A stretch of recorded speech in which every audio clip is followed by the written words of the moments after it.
When we go to the New Testament, we'll find out that the concept of sowing and reaping is different from going to the farm with seed to plant. It takes it higher. Even going to the farm with seed to plant is part of it. Sowing money is part of it. But in the New Testament, the emphasis in terms of giving is where are you sowing? And there are only two options. You are either sowing into the flesh or you are sowing into the spirit. And the Bible says, if you sow into the flesh, you will of the flesh reap corruption. And if you sow into the spirit, you of the spirit reap life. Many of you, when you were on campus, you were in prayer groups. Then you now graduated and felt that prayer you were doing was campus team. Then you now began to sow into the flesh. And then for the next 10 years, the rhythm of your life was such that Satan could master. The impact of your current emphasis began to manifest in the bondages that you're experiencing today.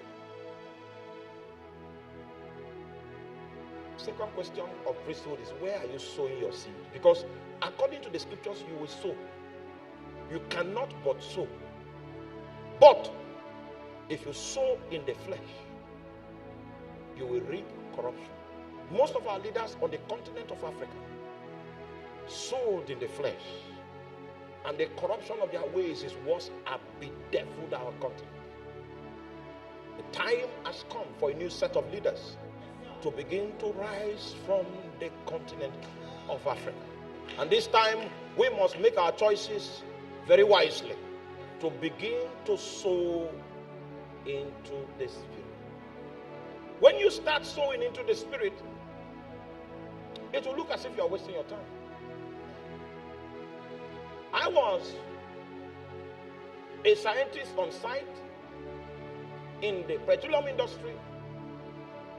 I was competent at the job I did. The job is quite physically tasking and mentally tasking. But I was still doing it fasting and praying. I was going offshore with fasting. Meanwhile, when you go offshore, you can go to the kitchen. Then you will see Russian food, see this kind of food, see chicken, see this kind of meat, see pepper soup.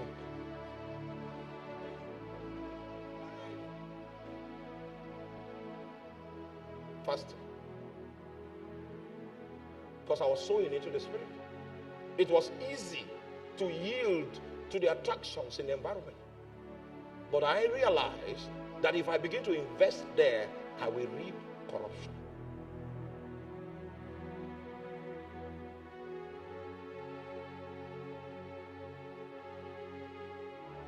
Many years later,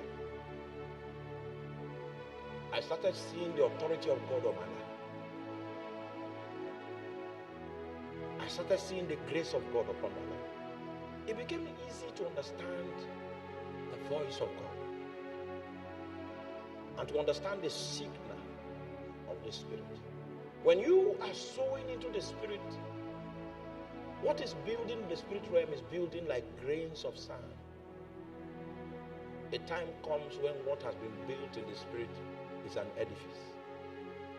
And the implication of what you build will begin to manifest in the natural. When you were talking, an angel came here. He flew through this place. And then he came and touched me on my head. He went here. Came back. It happened like 12 times while they were preaching. And I know the meaning. You know why you don't know? The reason is because your spirit is not developed. You went to University of Ghana, developed your soul. Huge. Came out with a certificate with a piece of paper as a sign that you were a pilgrim in that environment for 4 years. When you come out with that piece of paper, you will now discover that there are many people that have the piece of paper. Hence, there's competition. Because of that, some people have gone to the devil to fast track their chances. You have no record in the bank of the Spirit.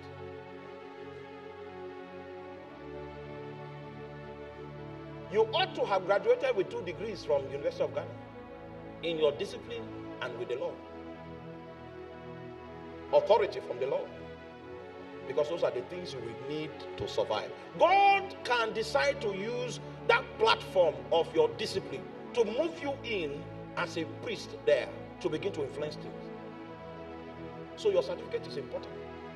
The Lord might decide to use it. He used mine for a season. He used it. And I stood for him as much as I could for 16 years. Are you with me?